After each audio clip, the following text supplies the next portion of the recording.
बच्चों, मैं आपको ये बताना चाहती हूँ कि अभी सारे एग्ज़ाम्स होने वाले हैं। हेलो बच्चों, hello my dear legal aspirants.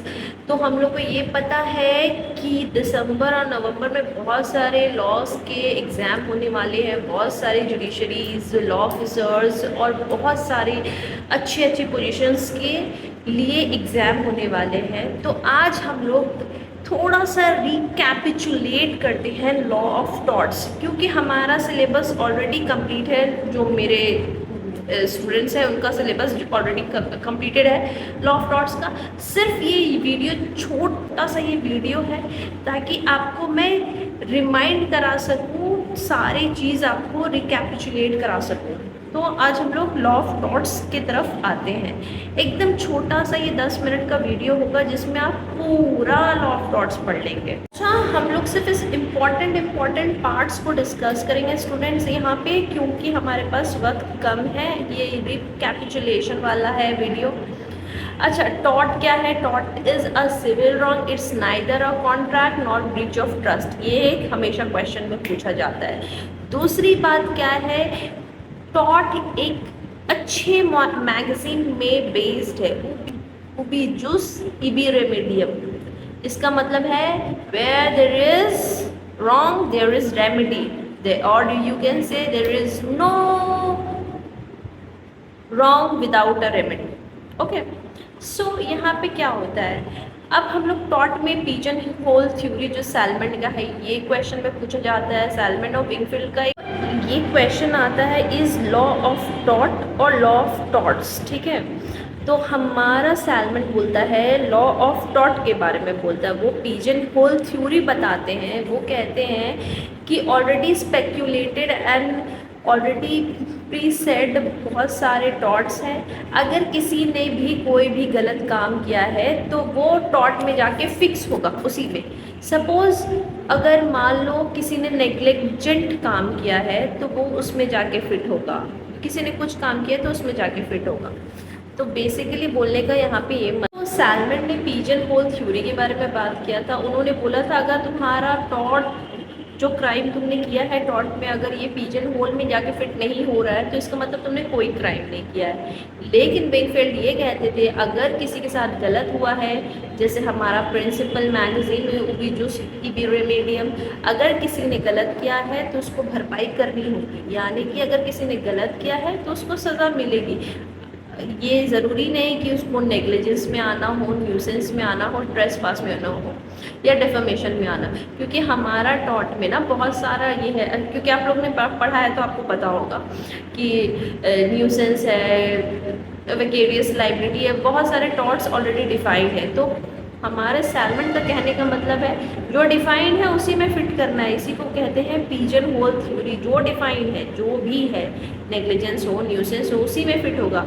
अगर कुछ नया क्राइम हो रहा है और उस वो डेफिनेशन में फिट नहीं हो रहा है तो अकॉर्डिंग टू सैलमन ये क्राइम नहीं है, ये रॉन्ग नहीं है, क्योंकि ये फिट नहीं हो रहा है पिजन होल थ्योरी में। बट विंगफील्ड यही कहते हैं अगर गलत किया है तो आपको भरपाई करनी होगी। आप पनिशेबल ऑफेंस में, यानी कि आप डैमेज आपको मिलेगा। डैमनम साइन इंजूरियो एंड इंजूरियो साइन डैमनम, इसका मतलब हम लोग को पता है जहाँ पे डैमेज हो, डैमेज साइन इंजूरियो का मतलब है जहाँ पे डैमेज हो रहा है लेकिन लीगल राइट हैम्पर नहीं हो रहा है, लीगल डैमेज नहीं हो रहा है आपको लीगली कोई। तो यहाँ पे क्या हो रहा है, आप लीगल सपोर्ट नहीं पा सकते, यानी कि कोर्ट आपको यहाँ पे सपोर्ट नहीं करेगा। बट यही उल्टा हो रहा है, इंजूरियस साइन डैमनम, जहाँ पे आपका लीगल राइट हैम्पर हो रहा है, लीगल राइट को इन्फ्रिंजमेंट हो रहा है, लेकिन आपको फिजिकल मेंटल कोई डैमेज नहीं हो रहा, तो भी आपको मिलेगा कंपनसेशन। तो यहाँ पे बहुत ही फेमस केस है, गोल्स्टर ग्रामर का केस है स्कूल का। उसके बाद आपका एजबाई वर्सेस वाइट का ये फेमस केस है। ये सबसे क्वेश्चन पूछते हैं, प्लीज़ पढ़ के जाइएगा।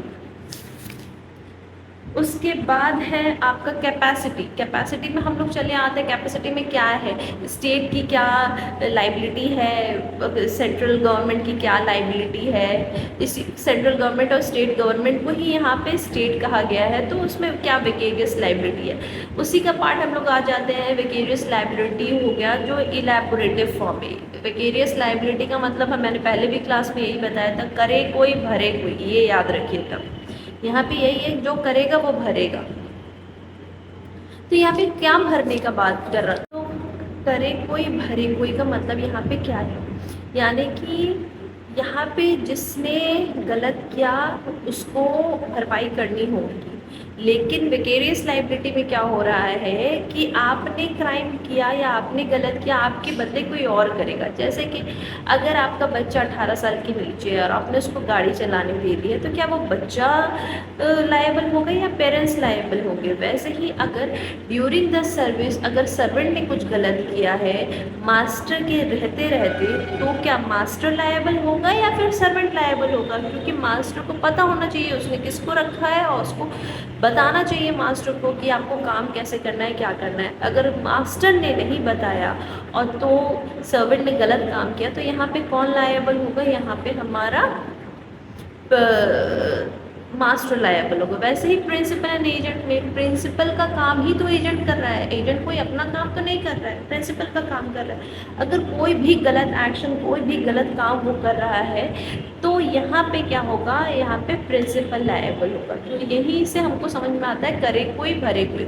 लेकिन एक चीज़ याद रखिएगा, यहाँ पे जो कॉन्ट्रैक्चुअल जॉब्स जो हम लोग करवाते हैं, इंडिपेंडेंट कॉन्ट्रैक्टर्स और ये सब जो कॉन्ट्रैक्चुअल बेस्ड काम होता है, वो परमानेंट एम्प्लॉय नहीं होते हैं। तो अगर उनका कोई एक्ट की वजह से किसी को नुकसान हो रहा है, तो वहाँ पे वो इंडिपेंडेंट कॉन्ट्रैक्टर जो है, जो इंडिपेंडेंट आदमी काम कर रहा है, वो लायबल होगा, बिकॉज वो उसका परमानेंट एम्प्लॉय नहीं है। तो इसलिए यहाँ पे मास्टर यानी कि जो सर्विस प्रोवाइडर है वो लायबल है। मैलिशियस प्रोसिक्यूशन मतलब क्या होता है? देखिए, किसी के ऊपर जाके आप फॉल्स एफआईआर कर रहे हैं, तो ये मैलिशियस प्रोसिक्यूशन नहीं होता, ये फॉल्स केस आप डाल रहे हो, फॉल्स लॉजिंग ऑफ एफआईआर हो सकता है। लेकिन मैलिशियस मतलब गिल्टी माइंड से आप किसी के ऊपर केस करने जा रहे हैं।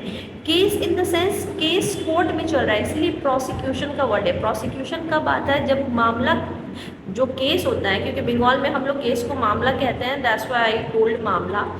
जो केस कोर्ट में चल रहा है उसको प्रोसिक्यूशन बोलते हैं। तो जब ये झूठा फ्रेमिंग ऑफ केस जो किसी के ऊपर अगर हम करते हैं और बाद में वो प्रूव हो जाता है कि ये केस झूठा है, then it is called malicious prosecution.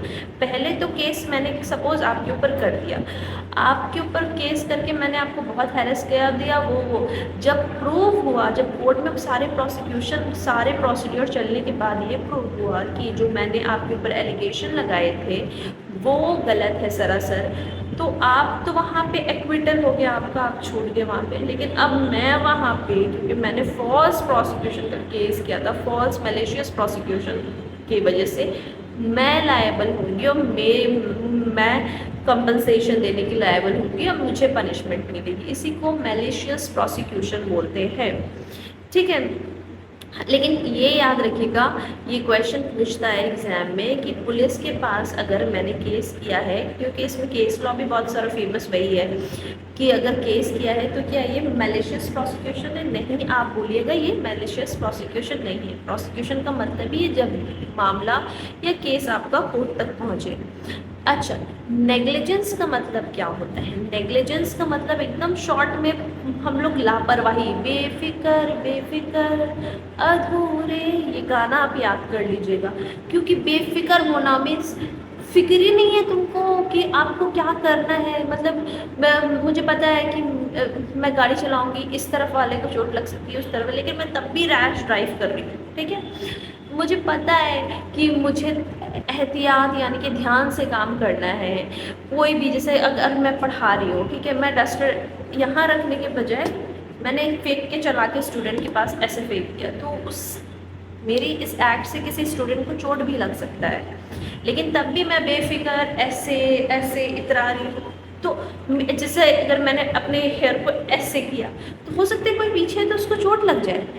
तो ये जो मेरा एक्ट है, ये सारे लापरवाही वाला एक्ट है, इसी को नेग्लिजेंस बोलते हैं। नेग्लिजेंस रैश ड्राइविंग में वो हमारा क्रिमिनल लॉ में भी ऑफेंस है। आज हम लोग टॉट के बारे में बात करें तो सिर्फ टॉट के नज़रिए से, वो भी रिकैपिचुलेशन है, तो थोड़ा सा हम लोग देखेंगे। तो ये क्या हुआ कि ये नेग्लिजेंट का पार्ट हो गया कि आप बेफिक्र प्रॉपर केयर एंड कॉशियस के साथ काम नहीं कर रहे हैं, ठीक है। सपोज नाइफ है, नाइफ रखना है आपको, अच्छे से रखना है, क्योंकि नाइफ पे कोई भी कर सकते हैं किसी पे। हम जानबूझ के ऐसे आके ऐसे रख दी ताकि मुझे पता है ये गिरेगा, किसी को चोट लगेगा, तो ये क्या है, नेग्लिजेंट एक्ट है। तो हमारा नेग्लिजेंट एक्ट ये। ऐसे ही मेडिकल नेग्लिजेंस भी होता है। हमारे जो डॉक्टर्स होते हैं, जो प्रोफेशनल्स होते हैं, उनका काम क्या है कि अच्छे से काम करें, प्रोफेशनलिज्म्स के साथ काम करें। अगर डॉक्टर गलती से छुरी चाकू जो भी उनका इक्विपमेंट्स है पेट के अंदर छोड़ दे रहे हैं, या कोई भी पेशेंट एडमिट है, बहुत घंटों से एडमिट है, डॉक्टर का अता पता नहीं है, डॉक्टर वहाँ पार्टी कर रहा है, डॉक्टर कहीं और है, मीन्स जो care and caution as per a professional person he should do, वो ऐसा नहीं कर रहे हैं, तो ये क्या हो गया, प्रोफेशनल नेग्लिजेंस हो गया। और ये ज़्यादातर डॉक्टरों के केस में होता है। जैसे एक बहुत फेमस केस है, उनका ऑपरेशन हो रहा था कि ऐसा था कि उनका बच्चा नहीं हो रहा था, ऐसा ऑपरेशन करना था कि उनका बच्चा हो, लेकिन उन डॉक्टर्स ने ऐसा ऑपरेशन कर दिया कि उनका ओवरी ही काट दिया कि कभी बच्चा ना हो पाए। तो ऐसा बहुत सारे केसेस आपको मेडिकल नेग्लिजेंस में मिलेंगे कि डॉक्टर का नेग्लिजेंस, और definitely they are accountable for that, that's why the law is here. So ये आपको पढ़ना होगा। Even medical law is also there, जो पूरा डिटेल में बात करता है। यहाँ तो हम लोग टॉट में ऊपर से बात कर रहे हैं because we are not having sections in टॉट, बट अगर मेडिकल नेग्लिजेंस के बारे में अगर पूरा हम लोग को पढ़ना है तो वो मेडिकल लॉ, अगर आप इंटरेस्टेड होंगे तो मेरे को डीएम करेंगे या फिर कमेंट करेंगे कि मैम मेडिकल लॉ पढ़ाइए। So definitely I teach you all. Okay, contributory negligence. Contributory का मतलब ही हमको ये समझ में आ रहा है मिली भगत, ठीक है। अब चलिए, नेग्लिजेंस हो गया राउडी एक्ट, यानी कि बेफिक्र होके बेहिस जिसको कहते हैं, कोई फिक्र नहीं, कुछ भी नहीं किए, कोई केयर एंड कॉशन नहीं, उसके वैसा एक्ट करना। अब कॉन्ट्रीब्यूटरी नेग्लिजेंस से दोनों की गलती है, दोनों। सपोज एक गाड़ी चला के आ रहा है, तो ये खड़ा है ये बेचारा, तो इसको इसने मार दिया, तो यहाँ पे ये क्या होगा, इसका नेग्लिजेंट एक्ट है, ये लायबल होगा पनिशमेंट का। बट यहाँ पे अगर ये गाड़ी चला के आ रहा है, ये भी कोई शरीफ नहीं है, ये भी साइकिल ऐसे ऐसे चला के आ रहा है, ऐसे ऐसे, तब इन लोग दोनों का मुठभेड़ हो गया और एक्सीडेंट हो गया और चोट लगी। तो ये यहाँ पे क्या हो रहा है कि इसने भी गलती करा, इसने भी गलती करा, तो दोनों ने गलती करा, तो कॉन्ट्रीब्यूटरी नेग्लिजेंस आ जाएगा। अच्छा, अब आप पूछिएगा मैम कॉन्ट्रीब्यूटरी नेग्लिजेंस में क्या हुआ, क्या मतलब फ़र्क क्या मिला। यहाँ पे क्या होगा, जो ये आदमी जिसको ज़्यादा चोट पहुँची है, वो कंपनसेशन जब क्लेम करेगा, अगर सिर्फ नेग्लिजेंस होता, सपोज अगर उसको 100 रुपये मिल रहे हैं, लेकिन कॉन्ट्रीब्यूटरी नेग्लिजेंस हो गया कि दोनों की गलती है, तो उसको वो 20 रुपया मिलेगा, ठीक है, क्योंकि उसने भी अपना पार्ट प्ले रोल किया है। डोंकी का केस है, अगर आप मेरे लास्ट वीडियो में देख लीजिएगा, या फिर ऑफलाइन क्लासेस के जो बच्चे हैं उनको पता होगा वो केस के बारे में। और अब बुक जो ऑनलाइन क्लासेस अभी देख रहे हैं उनको बुक खोलेंगे तो वो मिल जाएगा। 7 डोंकीज का केस है। ओके,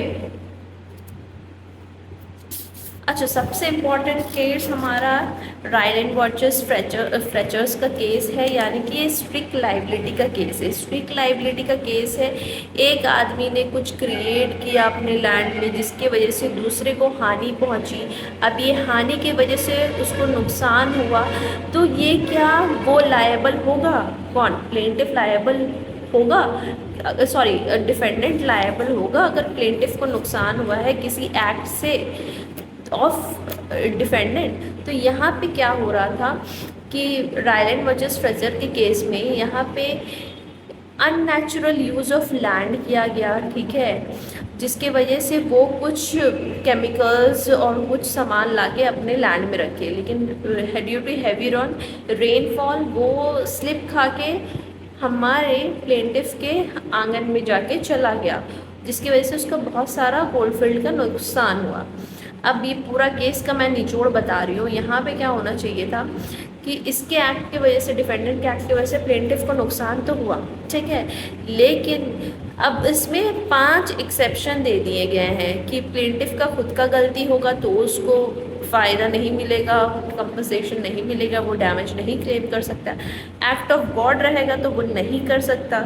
उसके बाद आप एक चीज़ और जान लीजिए, कंसेंट दे रहा है प्लेंटिफ, हाँ हाँ तुम अपने ज़मीन में जो करना है करो ना, मेरे को कोई प्रॉब्लम नहीं है। उसके बाद अगर उसको कोई नुकसान हो रहा है तो वो लायबल होगा, क्योंकि वो कंसेंट दिया, उसके बाद अगर उसको प्रॉब्लम हो रहा है तो तुमने कंसेंट क्यों दिया भाई।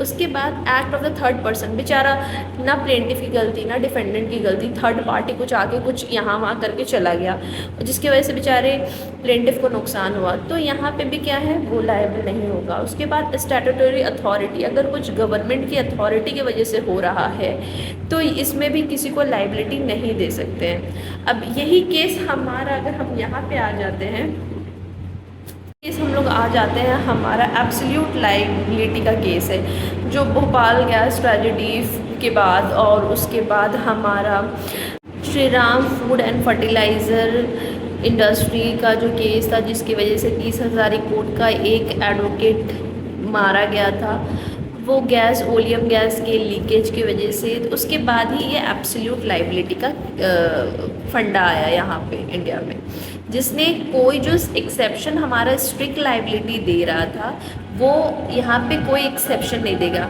यहाँ पे ये बोला गया है, if you have a big firm, big company, big firm यानी कि बिग कंपनी, बिग शॉर्ट हो आप, बिग इंडस्ट्रियलिस्ट हो आप, और आप काम कर रहे हैं लोगों के बीच में, तो ये आपका दायित्व तो बनता है, ये आपकी रिस्पॉन्सिबिलिटी बनती है। अगर कुछ भी हानि हो, छोटा से बड़ा जो भी हो, आपके पार्ट में गलती हो नहीं हो, दैट डजंट बॉदर अस। अगर आपने किसी को भी नुकसान पहुंचाया, हमारे इन्वायरमेंट को या हमारे पब्लिक को, तो आपको कंपनसेशन देना पड़ेगा। अब यहाँ पे आप बोलेगा मैम कैसे डिटरमाइन होगा कौन कितना कंपनसेशन देगा। इसी केस लॉ में ही बताया गया है, केस में ही बताया गया है कि जितना बिगर पॉकेट रहेगा उतना बिगर कंपनसेशन रहेगा। ठीक है। ट्रेस पासर का मतलब हम लोग जानते हैं, ट्रेस पास किसको कहते हैं, यानी कि मेरे परमिशन के बगैर अगर कोई मेरे घर पे आ रहा है तो वो ट्रेस पासर है। अब यहाँ पे आप पूछेगा मैम ट्रेस पासर तो कोई भी आदमी हो सकता है? नहीं, अगर आपने मना किया है आपके घर आने से किसी को, या फिर कोई विदाउट, आपने मना भी नहीं किया, सपोज़ अगर विदाउट आपका परमिशन कोई घर पे आ रहा है, तो वो एक दो टाइप का हो सकता है। एक, आपने उसको परमिशन दिया है, ठीक है, कि वो आपके घर आ जाए। दूसरा क्या है, आपने उसको परमिशन नहीं दिया तब भी वो आपके घर आ रहा है और घर आके कुछ न्यूसेंस क्रिएट कर रहा है, कुछ आपको तकलीफ दे रहा है, तो वो ट्रेस पासर है। सपोज आप एक घर में पार्टी कर रहे हो, अपने आप सिर्फ हॉल में पार्टी कर रहे हो, लेकिन कोई अगर आपके बेडरूम तक पहुँच जा रहा है तो वो ट्रेस पासर है। तो आप उसके ऊपर केस कर सकते हैं, क्योंकि आपने परमिशन लाइसेंस तो उसको सिर्फ हॉल रूम में आने का दिया था, और अगर वो आपके बेडरूम तक चला जा रहा है तो उसने गलती करी। तो ये हो गया आपका। हमारे टॉर्ट में रेमेडीज़ क्या क्या मिलते हैं? एक डैमेजेस मिलता है। डैमेजेस का मतलब ही पैसा से भरपाई होगा। डैमेजेस का मतलब चोट नहीं होता, वो डैमेज हो गया। ये डैमेजेस का मतलब होता है कंपनसेशन, याद रखिएगा। दूसरी बात, इंजंक्शन मिल सकता है, रोकने के लिए मिल सकता है कुछ भी, ठीक है। तीसरी बात, स्पेशल पावर, जैसे अगर कोई न्यूसेंस क्रिएट कर रहा है आपके घर में, तो आप उसका जो ब्रांच या ट्री का ब्रांच आपके घर में आ जाए, खुद से ही आप बन जाइए, खुद से ही काट दीजिए, तो कुछ कोई नहीं बोलेगा आपको, ठीक है। आप अपने से जितना भी कोशिश कर सकते हैं उसको अवॉइड करने का, आप कर सकते हैं, नो प्रॉब्लम। तो ये सारे रेमेडीज़ हमको कौन देता है? हमारा लॉ ऑफ टॉर्ट्स देता है। लेकिन ये बात हमेशा याद रखिएगा, लॉ ऑफ टॉर्ट कोडिफाइड नहीं है हमारे इंडिया में। तो जो लॉ ऑफ टॉर्ट हम लोग पढ़ रहे हैं, ठीक है, ये थ्रू प्रेसिडेंट आया है, यानी कि बहुत सारे केस लॉज आते गए हैं, चले गए हैं, जिन्होंने एक प्रेसिडेंट सेट किया है, उसके अकॉर्डिंग हम लोग को काम करना होता है। थैंक यू, फॉलो कर देना और सब्सक्राइब भी।